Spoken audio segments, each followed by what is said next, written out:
ونؤمن به ونتوكل عليه ونعوذ بالله من شرور أنفسنا ومن سيئات أعمالنا من يهده الله فلا مضل له ومن يضلله فلا هادي له ونشهد أن لا إله إلا الله وحده لا شريك له ونشهد أن محمدا عبده ورسوله الذي أرسله الله تعالى بالحق بشيرا ونذيرا وداعيا إلى الله بإذنه وسراجا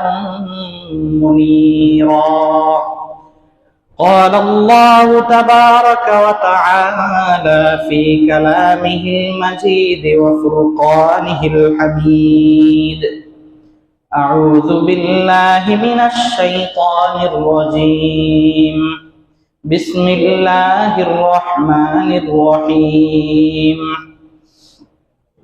بلى من كسب سيئة وأحاطت به خطيئته فأولئك أصحاب النار هم فيها خالدون وقال رسول الله صلى الله عليه وسلم تداووا يا عباد الله فإن الله لم يضع داء إلا وضع له شفاء أو كما قال عليه الصلاة والسلام صدق الله مولانا العظيم وصدق رسوله النبي الكريم ونحن على ذلك لمن الشاهدين والشاكرين والحمد لله رب العالمين اللهم صل على محمد وعلى آل محمد كما صليت على إبراهيم وعلى آل إبراهيم إنك حميد مجيد اللهم بارك على محمد وعلى آل محمد كما باركت على إبراهيم وعلى آل إبراهيم إنك حميد مجيد সম্মানিত উপস্থিত হাজরান মাজলিস, আল্লাহ রাব্বুল আলামিনের দরবারে অসংখ্য অগণিত শুকরিয়া যে আল্লাহ রাব্বুল আলামিন আজকের এই পবিত্র জুমার দিনে আল্লাহর ঘর মসজিদে এসে সর্বাগ্রে হাজিরা দেওয়ার তৌফিক দান করেছেন। এজন্য সকলেই সানন্দে স্বতঃস্ফূর্তভাবে আগ্রহের চিত্তে বলি আলহামদুলিল্লাহ। আল্লাহ রাব্বুল আলামিন পৃথিবীতে মানব জাতিকে সৃষ্টি করেছেন। দুনিয়াতে আমরা যত কাজ করি প্রত্যেকটা কাজের পিছনে সাধারণত কোনো না কোনো একটা উদ্দেশ্য থাকে। মিস্ত্রি কাজ করছে, হাড় ভাঙা পরিশ্রম করছে, উদ্দেশ্য কি? মালিকের উদ্দেশ্য একটা ভবন নির্মিত হবে, একটা ঘর তৈরি হবে। মিস্ত্রির উদ্দেশ্য সে দিন শেষে কিছু মজুরি পাবে, যেটা দ্বারা তার সংসার পরিচালিত হবে। যে যেই শ্রেণীর মানুষ, যে কোনো পেশায় নিয়োজিত মানুষ, যে যেই কোনো কাজে নিয়োজিত আছে, প্রত্যেকটা কাজের একটা উদ্দেশ্য থাকে। উদ্দেশ্যহীন কোনো কাজ যদি কেউ করে, দুনিয়ার মানুষ তাকে সুস্থ বিবেকবোধ সম্পন্ন মানুষ হিসাবে স্বীকৃতি দিতে প্রস্তুত না। সোজা বাংলায় তাকে পাগল বলা হবে। তা আল্লাহ তাআলা এই বিশাল আসমান জমিন, নবমণ্ডল ভূমণ্ডল সবকিছু সাজালেন। আল্লাহ তাআলা কি উদ্দেশ্যে এটা করলেন? আল্লাহ নিজেই কোরআনের মধ্যে ঘোষণা করছেন, ওয়ামা খালাকতুল জিন্না ওয়াল ইনসা ইল্লা লিয়াবুদুন। আমি পৃথিবীতে মানব সম্প্রদায় এবং জিন সম্প্রদায়, মানব দানব, মানুষ এবং জিনদেরকে সৃষ্টি করেছি শুধুমাত্র কেবলমাত্র একমাত্র আমার ইবাদতের জন্য। আল্লাহ তাআলার বর্ণনা ভঙ্গিটা একটু খেয়াল করি। মানব সৃষ্টির উদ্দেশ্য কি? একমাত্র শুধুমাত্রই আল্লাহর ইবাদতের জন্য। আল্লাহ তাআলা এতটুকুই বললেন এখানে।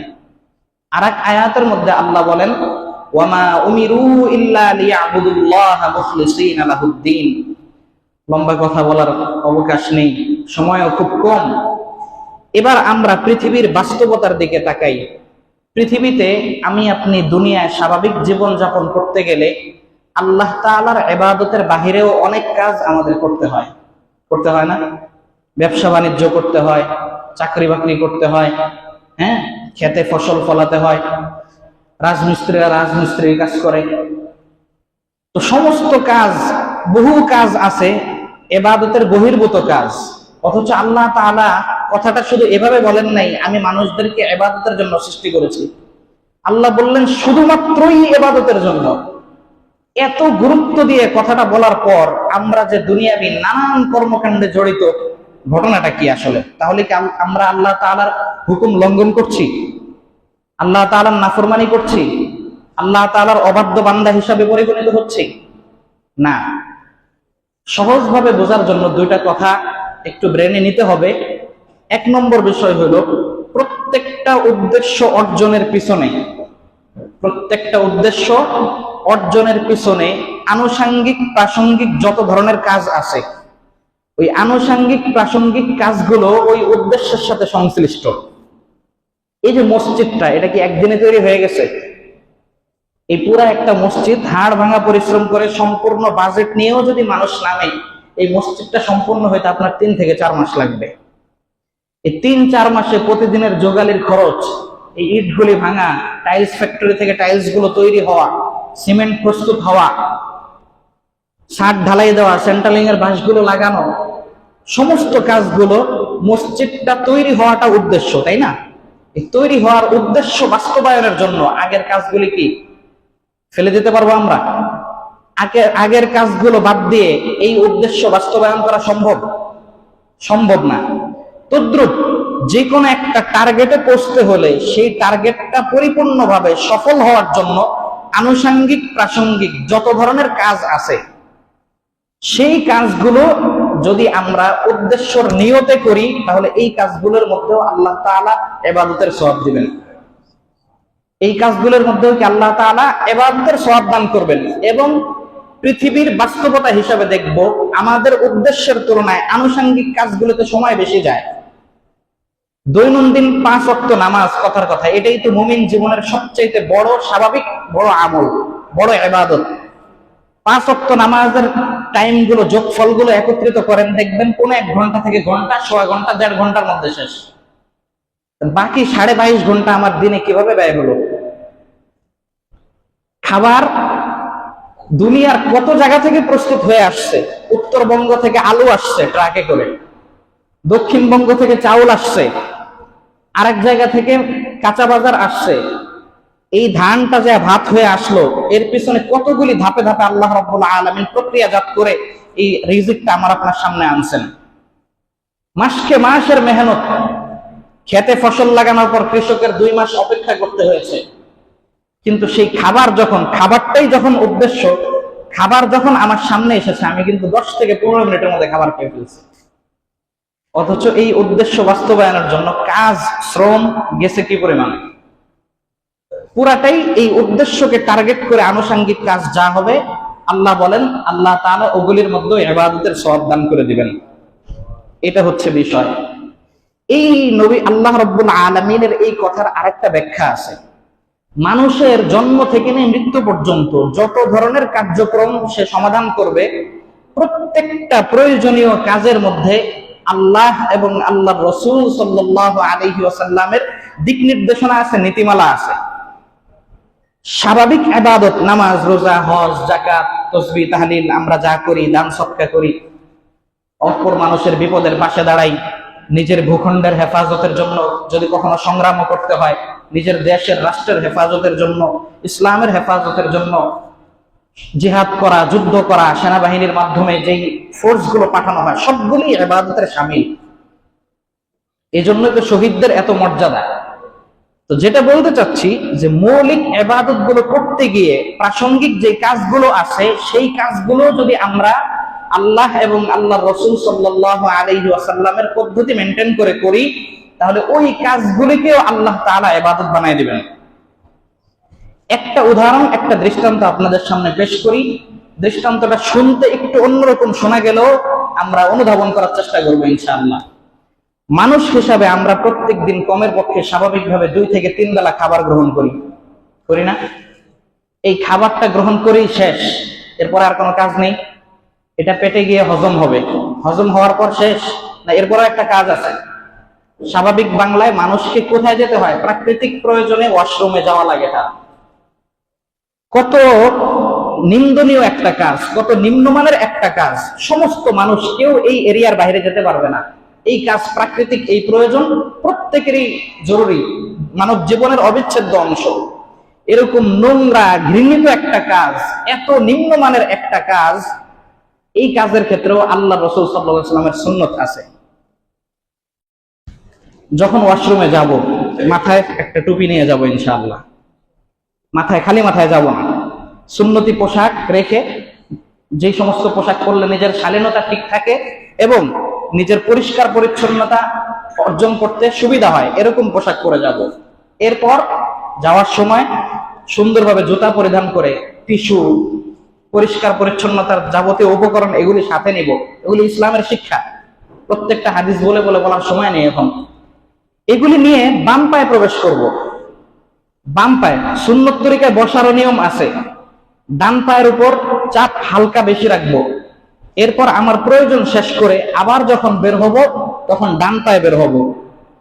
যখন ওখান থেকে বের হব, পর্যাপ্ত পরিমাণ পানি ব্যবহার করব, যাতে করে আমার অপর ভাই আসলে তার কষ্টের কারণ না হয়। এইভাবে পরিচ্ছন্নভাবে যখন এই কাজটা আমরা করলাম, পুরা কাজটা আল্লাহ রাব্বুল আলামিন ইবাদত হিসাবে পরিগণিত করে ইবাদতের সওয়াব দান করে দিবেন। এত নিম্নমানের একটা কাজ, কিন্তু আল্লাহর রাসূল সাল্লাল্লাহু আলাইহি ওয়াসাল্লামের তরিকা মেনটেন করার কারণে যেই কাজটা পশু পাখি, গরু ছাগল তারাও করে, আশরাফুল মাখলুকাত সৃষ্টির সেরা মানুষও করে, মানুষেরটা হয়ে গেল ইবাদত, তাদেরটা স্বাভাবিক কর্ম হিসেবে রয়ে গেল। সর্বনিম্ন উদাহরণটা দিয়ে বুঝিয়ে দিলাম। এই জন্য জন্ম থেকে নিয়ে মৃত্যু পর্যন্ত যত কাজ আমরা করি, প্রত্যেকটা কাজের পিছনে নিয়তটা যদি আমরা ঠিক রাখি, সুন্নত পদ্ধতি যদি আমরা অনুসরণ করি, তাহলে আমাদের সমস্ত কাজ ইবাদত।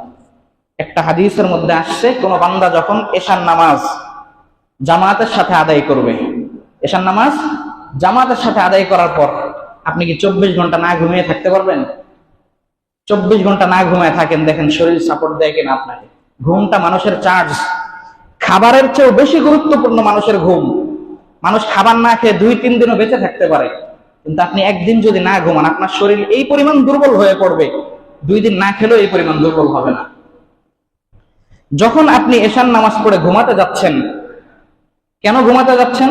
ঘুমটা এটা মানব জীবনের অবিচ্ছেদ্য অংশ। আমি সুস্থতা থাকার কোনো বিকল্প নাই ঘুম ছাড়া। সহি নিয়তে যখন ঘুমাইতে যাবেন, ঘুমের সময় দোয়া করবেন আর মনে মনে এই উদ্দেশ্য রাখবেন যে ফজরের নামাজটা যেন আমি টাইম টু টাইম উঠে জামাতের সাথে পড়তে পারি, ওই সময় যেন আমার কোনো অলসতা না কাজ করে শরীরে। এই নিয়ত করে যদি আপনি ঘুমান, নবীজি বলেন ওই বান্দাকে অর্ধেক রাত পর্যন্ত ইবাদতের সওয়াব দিয়ে দেওয়া হয়। এরপর এই লোকটা যদি ফজরে উঠতে পারে, ফজরটাও যখন আবার জামাতের সাথে ঠিক মতো পড়তে পারবে, নবীজি বলেন ফজরটা যখন জামাতের সাথে পড়া কমপ্লিট হয়ে গেল, নবীজি বলেন আল্লাহ তাআলা বাকি অর্ধেক রাতেরটাও তার ইবাদত হিসাবে লিখে দেন। পুরা রাত ইবাদতে রূপান্তরিত হয়ে গেল। অথচ কিন্তু ঘুমাইলাম, আমিও ঘুমাচ্ছি, আমার অপর ভাইও ঘুমাচ্ছে, কিন্তু একজনের ঘুম ইবাদত হচ্ছে, আর একজনের ঘুম ওটা স্বাভাবিক মানবীয় গুণাবলী হিসাবে, মানবিক কাজ হিসাবে রয়ে যাচ্ছে, ওটা ইবাদত হচ্ছে না। এজন্য মুমিন হচ্ছে কৌশলে কাজ করবে। একই কাজ সেও করবে, আমিও করব, কৌশলে আমারটাকে আমি ইবাদত বানিয়ে ফেলবো। জুমার নামাজ আমরা অনেকেই পড়তে আসছি, জুমা পড়তে আসছি, জুমার সওয়াব পাবো আলহামদুলিল্লাহ। হ্যাঁ, খুতবা শুনছি, ইসলামের কথা শুনছি, সেটারও সওয়াব পাবো। মসজিদে বসে আছি, সেটারও সওয়াব পাবো। যারা বেশি চালাক তারা কি করছে জানেন?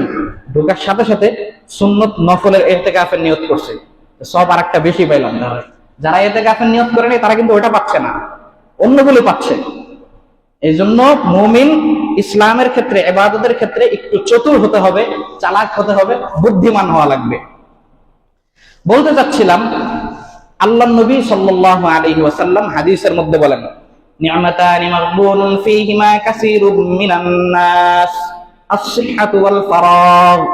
আল্লাহ রাসূল সাল্লাল্লাহু আলাইহি ওয়াসাল্লাম উম্মতদেরকে খেয়াল করে লক্ষ্য করে বলেন, ও আমার উম্মতেরা ভালো করে শুনে রাখো, তোমাদের মানব জীবনের জন্য আল্লাহ রাব্বুল আলামিন বিশেষভাবে দুইটা নিয়ামত দান করেছেন। কয়টা? দুইটা নিয়ামত দান করছেন। আল্লাহ তাআলার দুইটা নিয়ামতের কথা উল্লেখ করে নবীজি বলেন, মাগবুনুন ফীহিমা কাসীরুম মিনান নাস। কিন্তু দুঃখজনক ব্যাপার হলো, এই দুই নিয়ামতের ব্যাপারে মানুষ সবচাইতে বেশি উদাসীন, সবচাইতে বেশি অসতর্ক, সবচাইতে বেশি গাফেল। কি সেই দুইটা নিয়ামত? নবীজি বলেন, আস-সিহহাতু ওয়াল ফারাগ। এক নম্বর নিয়ামত হচ্ছে সুস্থতা, শারীরিক সুস্থতা। এটা আল্লাহ তাআলার পক্ষ থেকে বান্দাদের জন্য অনেক বড় নিয়ামত। আরেকটা হচ্ছে আল ফারাগ, ফারেক টাইম, অবসর টাইম, আপনার কোনো ব্যস্ততা নাই, এই সময়টা আপনার জন্য কি অনেক বড় নিয়ামত। কিন্তু মানুষ এই দুই নিয়ামত সম্পর্কে সবচাইতে বেশি গাফিল। মানব সৃষ্টির উদ্দেশ্য একমাত্র আল্লাহ পাকের ইবাদত। আমি বললাম যে ইবাদত করতে গেলে আমার আনুষঙ্গিক যত কাজ আছে, আমরা কিন্তু কৌশলে সমস্ত কাজগুলিকে ইবাদত বানিয়ে ফেলতে পারি। আমার ঘুমকে আমি ইবাদত বানাইতে পারি, আমার চাকরিকে আমি ইবাদত বানাইতে পারি। ব্যবসা করছি, খাদ্যে ভেজাল দেব না, কাস্টমারকে ঠকাবো না, অন্যায়ভাবে কারোর থেকে অর্থ করে হাতিয়ে নিব না, আমার ব্যবসাটা ইবাদতে পরিণত হবে। কেমন ইবাদত? আত-তাজিরুস সাদুকুল আমিন মা'আন নাবিয়্যিন ওয়াস-সিদ্দীকিন ওয়াশ-শুহাদা ওয়াস-সালিহিন। কয়টা কথা বললেন নবীজি? সৎ ব্যবসায়ী কিয়ামতের দিন জান্নাতে কাদের সাথে থাকবে? নবীজি বলেন, সৎ ব্যবসায়ী যারা, তারা নবীদের সাথে থাকবে। মা'আন নাবিয়্যিন ওয়াস-সিদ্দীকিন, সিদ্দীকিনদের সাথে থাকবে। ওয়াশ-শুহাদা, যারা শহীদ, উচ্চ মর্যাদা সম্পন্ন শহীদ যারা, তাদের সাথে থাকবে। ওয়াস-সালিহিন, নেককার মানুষের জামাতের দলভুক্ত হবে। শুধুমাত্র সৎভাবে ব্যবসাটা করছে এদের। আপনার নামাজ পড়তে সারা 5 ওয়াক্ত নামাজ পড়তে লাগে ঘন্টা, আর দিনের সারাটা অংশ আপনি ব্যবসায় ব্যয় করছেন, পুরা ব্যবসাটা ইবাদত হয়ে গেল। এই জন্য দুনিয়াতে যা করি সম্পূর্ণটাই ইবাদত। আর এই ইবাদত গুলি করার জন্য, মূল ইবাদত করা আর মূল ইবাদত সংশ্লিষ্ট কাজগুলো করার জন্য আমাদের সময়ের কোনো বিকল্প নাই। সময় লাগবে। আপনি একটা কাজ করবেন তো সময় লাগবে না? বুঝাতে পারি নাই। যে কোনো একটা কাজ করবেন সময় লাগবে না? এক। 2 নম্বর, সুস্থতা লাগবে। সময় আছে, সুস্থতা নেই, কাজ করতে পারছি না। সুস্থতা আছে, সময় নেই, কাজ করতে পারছি না। হোক সেটা ইবাদত অথবা সংশ্লিষ্ট এমন কাজ যেটা আমার ইবাদতের ক্ষেত্রে সহযোগী। ইবাদত এবং সংশ্লিষ্ট কাজ, এই দুইটা জিনিস বাস্তবায়নের জন্য সময়ের কোনো বিকল্প নেই, সুস্থতার কোনো বিকল্প নাই। নবীজি হাদিসে স্পষ্ট বললেন, এই দুইটা জিনিসের মূল্যায়ন করো। এই দুইটা জিনিসের মূল্যায়ন করতে গিয়ে এরপরে নবীজি সাল্লাল্লাহু আলাইহি ওয়াসাল্লাম আলাদা আলাদা হাদিস বর্ণনা করলেন। সময় সম্পর্কে এত গুরুত্ব আল্লাহ তাআলা দিলেন, কোরআনের মধ্যে সরাসরি সূরা নাযিল করে ওই সময়ের শপথ করলেন আল্লাহ তাআলা। ওয়াল আসরি ইন্নাল ইনসানা লাফী খুসর ইল্লাল্লাযীনা আমানু ওয়া আমিলুস সালিহাতি ওয়া তাওয়াসাউ বিল হাক্কি ওয়া তাওয়াসাউ বিস সাবর। পবিত্র কোরআনের আম্মা পারার 30 পারার ছোট্ট একটি সূরা ওয়াল আসর। আল্লাহ শুরুতেই শপথ করছেন, কসম করছেন, সময়ের কসম। আল্লাহ ছাড়া অন্য কোনো কিছুর নামে কসম করা জায়েজ নেই। এই পিলারের কসম, নাউযুবিল্লাহ, পিলারের নামে কোনো কসম না। কসম হবে কার? আল্লাহর নামে, যদি করতেই হয়। কথায় কথায় কসম খাওয়া ঠিক না, আল্লাহর নামে। তো আল্লাহ যখন কসম করেন, তা আল্লাহ, নাউযুবিল্লাহ, আল্লাহর উপরে কি আর কেউ আছে? এটা তো আমাদের ঈমান। আল্লাহ তো কারো নামে কসম করতে পারার কথা না। তারপরে এই হাদিসের ব্যাখ্যা হচ্ছে, আল্লাহ যখন কোন জিনিসের কসম করেন, এটা দ্বারা উদ্দেশ্য হয় ওই জিনিসের গুরুত্ব, মাহাত্ম্য উম্মতকে, আল্লাহর বান্দাদেরকে বোঝানো। আল্লাহ সময়ের কসম দিয়ে বললেন ওয়াল আসর, সময়ের কসম করে বলছি। এই সময়ের অবমূল্যায়ন করার কারণে মানুষ, ইন্নাল ইনসানা লাফী খুসর, মানুষ ক্ষতিগ্রস্ত হয়। এরপর ইল্লাল্লাযীনা আমানু ওয়া আমিলুস সালিহাত, তবে একটা শ্রেণী তারা ক্ষতিগ্রস্ত হয় না। কারা? যারা ঈমানদার এবং নেক কাজ করে, ইবাদত করে। সোজা হিসাব, ওয়া তাওয়াসাউ বিল হাক্কি ওয়া তাওয়াসাউ বিস সাবর, সৎ কাজের আদেশ করে, অসৎ কাজ থেকে বারণ করে, ধৈর্যের সাথে, ইস্তেকামতের সাথে, দৃঢ়তার সাথে ইসলামের যাবতীয় হুকুম আহকামগুলো সে পালন করে। সময়ের গুরুত্ব আর সুস্থতা সম্পর্কে আল্লাহ নবী সাল্লাল্লাহু আলাইহি ওয়াসাল্লাম বলেন, নবীজি 1 নম্বর উম্মতদেরকে দোয়া শিখিয়েছেন, আল্লাহুম্মা ইন্নী আউযু বিকা মিনাল হাম্মি ওয়াল হাযানি ওয়াল আজজি ওয়াল কাসলি ওয়াল জুবনি ওয়াল বুখনি ওয়া গালাবাতির রিজালি ওয়া দালা'id দাইনি ওয়া তালাবাতির রিজাল। অনেকগুলি দোষ ত্রুটি থেকে আল্লাহ নবী সাল্লাল্লাহু আলাইহি ওয়াসাল্লাম উম্মতদেরকে দোয়া শিখাইলেন।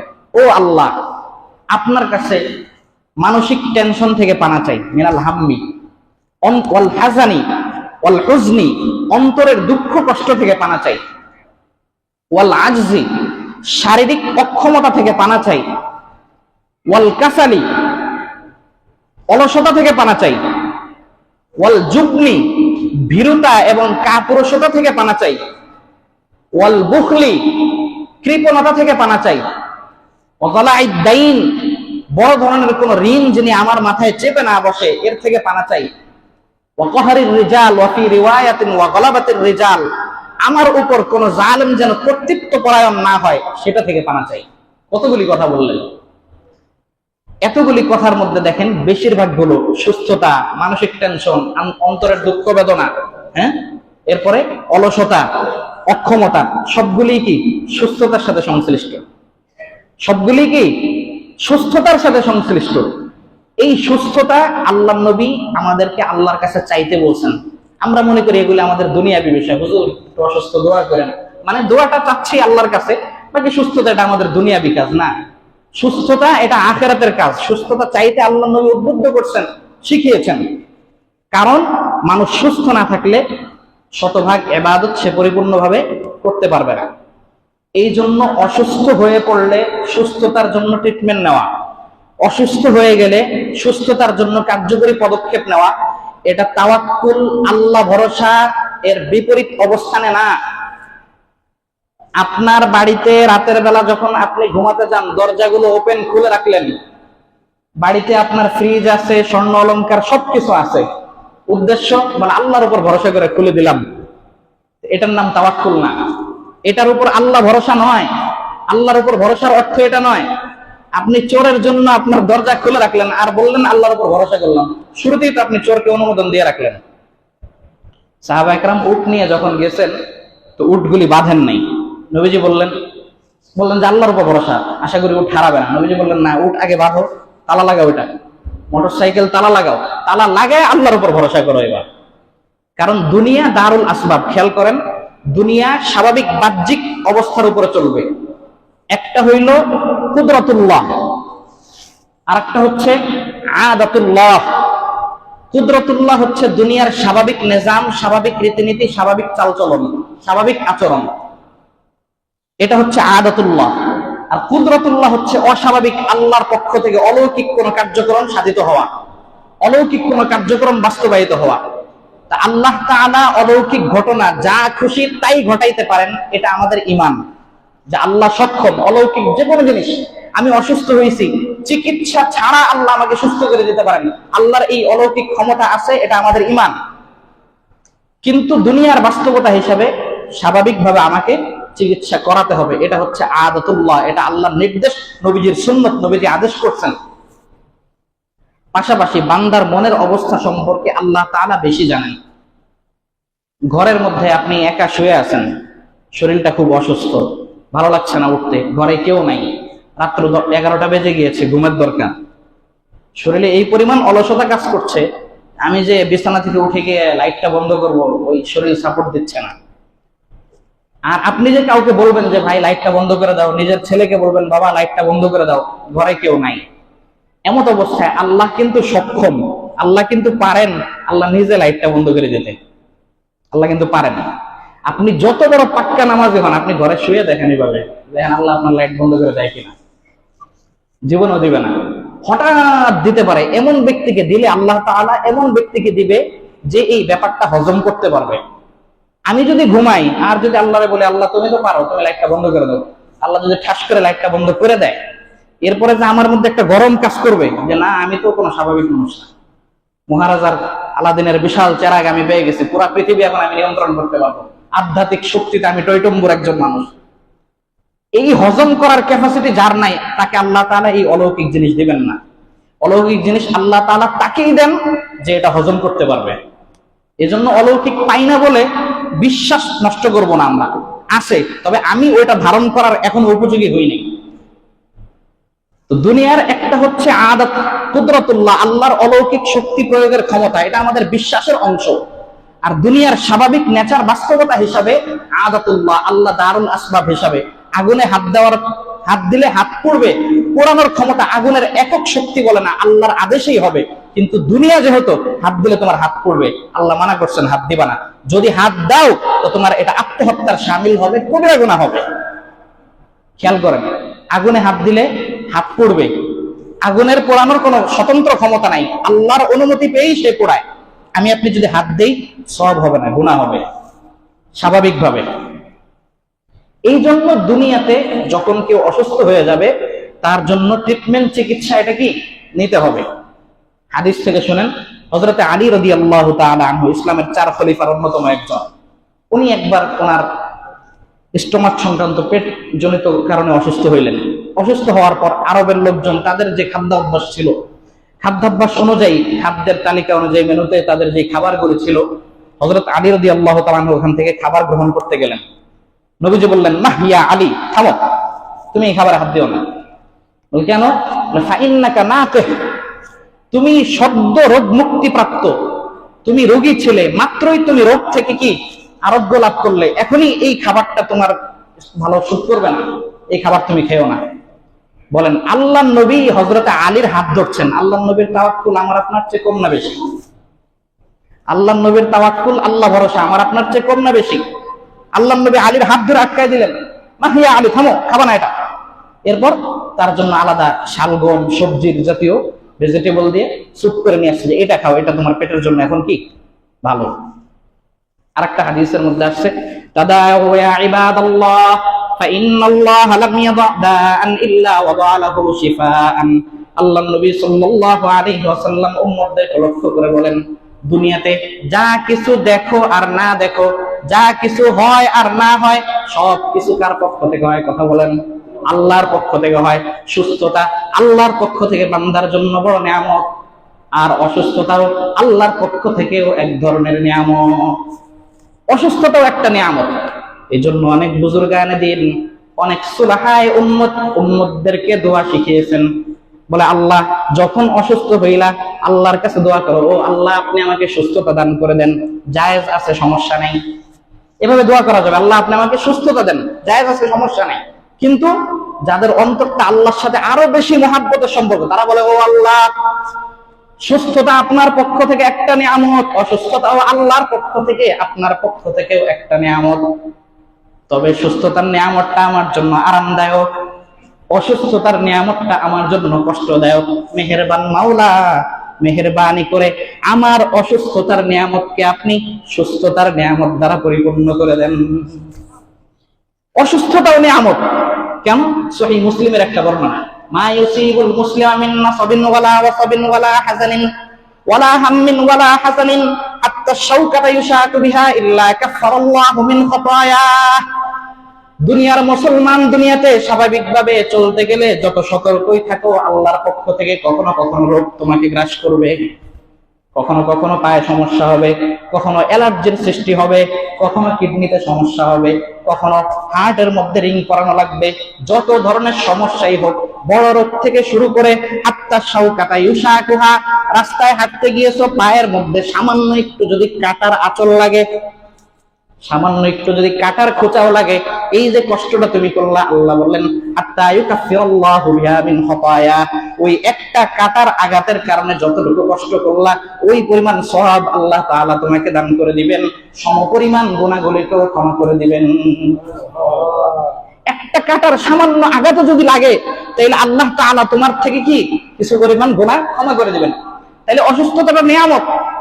এই জন্য বলছে যে দোয়াটা আল্লাহর কাছে এইভাবে করো, আল্লাহ আপনি আমাকে অসুস্থতার নিয়ামতকে সুস্থতার নিয়ামত দ্বারা পরিপূর্ণ করে দেন। এরপরে আল্লাহ নবী বলেন, তাদাওয়া ইয়া ইবাদাল্লাহ, সমস্ত সতর্কতা অবলম্বন করলা, ইসলাম সতর্কতা অবলম্বন করতে তোমাকে শিক্ষা দিল। এরপরে যখন অসুস্থ হয়ে গেলা, এখন আল্লাহর উপর ভরসা করে বসে থাকো না যে আমি চিকিৎসা করব না। চিকিৎসা করো, সুন্নতি চিকিৎসাও করো, জমজমের পানি পান করো, আল্লাহর নবীর উপর কথার উপর বিশ্বাস রাখো। মা ও জমজম লিমা শরিবালাহু, জমজমের পানি বান্দা যেই উদ্দেশ্যে পান করবে আল্লাহ তাআলা সেই উদ্দেশ্যকেই কবুল করে নেবেন। দেখেন আল্লাহ তাআলার এই অস্বাভাবিক কার্যক্রম যেগুলি, এগুলির ফলাফল তাৎক্ষণিক পাইতে হলে একটা দিল লাগে। ওটা সবাই পায় না, একটু আগে বললাম না, একটা দিল লাগে। আমার আপন নানা জান শাইখুল হাদিস আল্লামা আকরাম আলী ধলা হুজুর হাফিজাহুল্লাহ, নিজে শুনছি আমি, ওনার একিন, অনেক বুজুর্গ মানুষ, অশীতিপর বৃদ্ধ, সংক্ষিপ্ত ঘটনাটা শোনাই। মা ও জমজম লিমা শরিবালাহু, যেই উদ্দেশ্যে মানুষ জমজম পান করে আল্লাহ তাআলা ওটাই কবুল করে ফেলেন। মক্কা শরীফে হারামের মধ্যে হজের সময় বা উমরার সময় খুব আগ্রহ নিয়ে আছে, কাবার চত্বরে একদম ফার্স্ট প্রথম কাতারে আমি নামাজটা পড়বো। হাজার হাজার লক্ষ লক্ষ কোটি কোটি মানুষ ওখানে, লক্ষাধিক মানুষ। কিভাবে প্রথম কাতারে যেতে হবে, সেই বেলা 9টা 10টা থেকে সিরিয়াল দিতে হয়েছে। সামনের কাতারে এসে বসছেন, আধা ঘন্টা যায়, 1 ঘন্টা যায়, 1.5 ঘন্টা যায়, 2 ঘন্টা যায়। জুমার সময় কাছায় আসছে, যেহেতু আগে আসছে এখন পেশাবের চাপ লাগছে। এই যে 2 ঘন্টা কষ্ট করলো, আগে আসছে, এখন মানবিক জরুরত দেখা দিচ্ছে, প্রস্রাবের প্রয়োজন। এখন কি করবে? এখন যদি যাই শেষ, দিনটা ভেঙে যাবে। এই গনিমত আর সারা জিন্দেগিতে পাবো কিনা, চাইলেই তো আর মক্কা মদিনায় পৌঁছতে পারবো না। সাথে সাথে এই হাদিস মনে হয়েছে, মা ও জমজম লিমা শরিবালাহু, জমজমের পানির মিনি বোতলটা পকেটে ছিল, বের করে বিসমিল্লাহ বলে খাইলো। মা ও জমজম লিমা শরিবালাহু, যেই উদ্দেশ্যে জমজম পান করা হবে আল্লাহ তাআলা সেটাকে কবুল করেন। জমজম খাইলেন কি জন্য? প্রস্রাব চলে যাওয়ার জন্য। দুনিয়ার হিসাব কি, পানি যত খাবেন তত বেগ বাড়বে না? কিন্তু এখানে উনি খাইলেন কি, উল্টা হইল না? কুদরতুল্লাহ, আল্লাহর কুদরত, সাথে সাথে বললেন যে আমার মুহূর্তের মধ্যে, কিছুক্ষণের মধ্যে স্বাভাবিক হয়ে গেল, অস্বাভাবিক লাগলো না। সুন্দরভাবে নামাজ পড়ে পরে ওখান থেকে গেছেন। তো যাই হোক, চিকিৎসার জন্য কি বলছেন যে জমজমের পানি পান করো, কোরআনের শেফার আয়াতগুলো পড়ে দম করে পানিগুলি কি আহার করো, পান করো।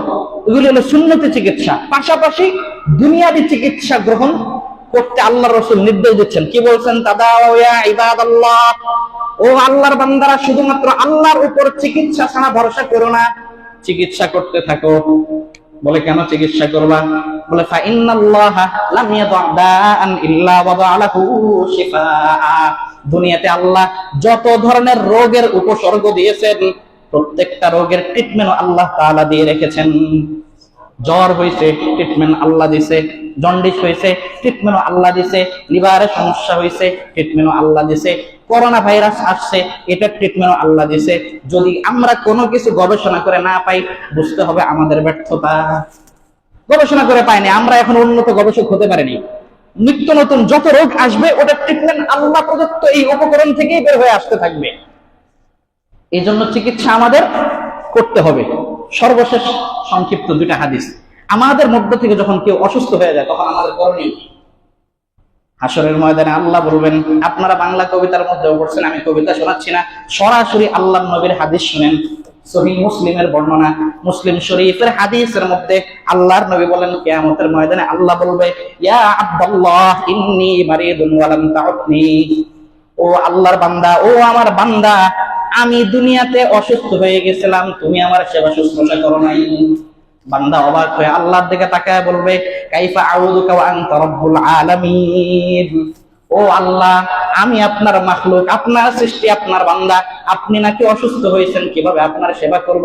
ওয়া আনতা রাব্বুল আলামিন, আপনি ইহ জগৎ পরজগতের একমাত্র মালিক, আপনি, আপনার সেবা আমি কিভাবে করব? বলে, আমা আলিমতা আন্না আব্দি ফুলানান কদ মারিদ, তুমি কি জানো নাই আমার অমুক বান্দা অসুস্থ হয়েছিল? আমা আলিমতা আন্না ফুলানান কদ মারিদ, আমার অমুক বান্দা অসুস্থ হয়েছে, লাউতাহু লাউতানি, যদি তুমি তাকে সেবা শুশ্রূষা করতা, ওটাই আমি আল্লাহকে সেবা করার মাধ্যম হিসাবে পরিগণিত হতো। দুনিয়াতে যখন কেউ অসুস্থ হবে তার সেবা শুশ্রূষা করা, তার পাশে দাঁড়ানো, আল্লাহ বলেন আমার ওই বান্দার যদি তুমি এই উপকারটুকু করতা, তাহলে ওইটাই আমি আল্লাহকে সেবা করা হিসাবে ধরা হইতো। এরপর আরেকটা হাদিসের মধ্যে নবীজি বলেন, মান আদা মুসলিমান, যখন কোন ব্যক্তি অপর আরেকজন রোগী মুসলিম ভাইকে কি করতে যাবে, সেবা শুশ্রূষা করতে যাবে, অসুস্থ হইলো দেখতে যাবে, এরপর বলেন লাম ইয়াসাল ফি ফুরফাতিল জান্নাহ, এই যতক্ষণ পর্যন্ত তাকে আপনি দেখতে গেলেন, আল্লাহর নবী বলেন এই বান্দাটা এমন একটা অবস্থার মধ্যে থাকবে যেন সে চতুর্দিক থেকে জান্নাতের ফল সংগ্রহ করছে, জান্নাতের ফল সংগ্রহ করতেছে। এরপর নবীজি বলেন ফাইদা জালাসা, যখন ওই লোক রোগীর পাশে গিয়ে বসবে, রোগীর পাশে গিয়ে বলবে গামারাতুর রাহমাতু গামাসাতুর রাহমাহ আও ইত্তাবাসাত বিহির রাহমাহ, যখন রোগীর পাশে গিয়ে বসলেন রহমত উপরে নিচে চতুর্দিক থেকে তাকে বেষ্টন করে ফেলবে, কাকে, যে সেবা শুশ্রূষা করতে গেল। এরপরে হাত্তা ইয়াজলিসা, যতক্ষণ বসে থাকবে রহমতের মধ্যে থাকবে। এরপর যখন ওখান থেকে বের হবে, আল্লাহর নবী বলেন ফাইন আদাহু গুদুওয়ান, যদি সেই ব্যক্তি সকালবেলা কাউকে সেবা শুশ্রূষার নিয়তে দেখতে যায়, ইউসাল্লি আলাইহি সাবউনা আলফা মালাক, সন্ধ্যা পর্যন্ত ৭০,০০০ ফেরেশতা তার জন্য রহমতের দোয়া করতে থাকে। আর যখন কোন ব্যক্তি সন্ধ্যাবেলা আল্লাহর অপর বান্দাকে দেখার জন্য সেবা শুশ্রূষার জন্য যায়, ইউসাল্লি আলাইহি সাবউনা আলফা মালাক, সন্ধ্যা পর্যন্ত, সন্ধ্যা থেকে শুরু করে সকাল পর্যন্ত ৭০,০০০ ফেরেশতা আল্লাহর দরবারে তার জন্য রহমতের দোয়া করতে থাকেন। সকালে দেখতে যাবেন ৭০,০০০ ফেরেশতা আপনার জন্য দোয়া করতে থাকবে সন্ধ্যা পর্যন্ত, রাতে দেখতে যাবেন সকাল পর্যন্ত, ভোর পর্যন্ত ৭০,০০০ ফেরেশতা আপনার জন্য দোয়া করতে থাকবে। লম্বা কথা বলতে পারলাম না। আমাদের বড় হুজুর দীর্ঘ ২০ বছর যাবত এখানে আছে। ছোট সময় থেকে আমার বাবা পিতৃতুল্য মুরব্বী, আমার উস্তাদ তুল্য মুরব্বী। আমি মন থেকে এই কথা বারবার বলি, কোন ধরনের কৃত্রিমতা নেই। অত্যন্ত বিনয়ী বিনম্র সজ্জন মানুষ আপনাদের এখানে আছেন। হুজুর খুব অসুস্থ, আল্লাহ হেফাজতের মালিক। অসুস্থতাটা এত বেশি, আমি আর এর ফলাফল বলতে চাচ্ছি না আপনাদের সামনে, আল্লাহ হেফাজত করুক। একদিকে আলেম মানুষ, সাইয়্যিদুল কওম, আপনাদের ইমাম, আপনাদের লিডার, ধর্মীয় লিডার, আপনাদের আখিরাতকে নির্ভর করে উনি সামনে দাঁড়ান। এবং মানুষটা অসুস্থ, এক আল্লাহর কাছে খাস ভাবে দোয়া করা, পাশাপাশি ওই যে বলছে দুনিয়াবি কিছু বাস্তবতা আছে। অসুস্থ খালি দোয়া করলে হবে না, এই দুনিয়াবি বাস্তবতা, প্রত্যেকে বিবেকবান সম্পন্ন মানুষ আপনারা, দুনিয়াবি বাস্তবতাও যেন আল্লাহর পক্ষ থেকে আল্লাহ তাআলা ব্যবস্থা করে দেন। আল্লাহ তাআলা এরকম কিছু অবস্থার সৃষ্টি করে দেন যিনি তার দুনিয়াবি বাস্তবতাটাও যিনি পূরণ হয়। আমি সব কথা খুলে বলতে পারলাম না, আপনারা আশা করি বুঝতে পারছেন। এখন এই বিষয়ে সংক্ষিপ্তভাবে আমাদের মসজিদ কমিটির বরেণ্য সদস্য, সম্মানিত সহ সভাপতি জনাব আলহাজ ফারুক সাহেব হযরত কিছু কথা বলবেন, এরপরে ইনশাআল্লাহ আমরা সুন্নত আদায় করব।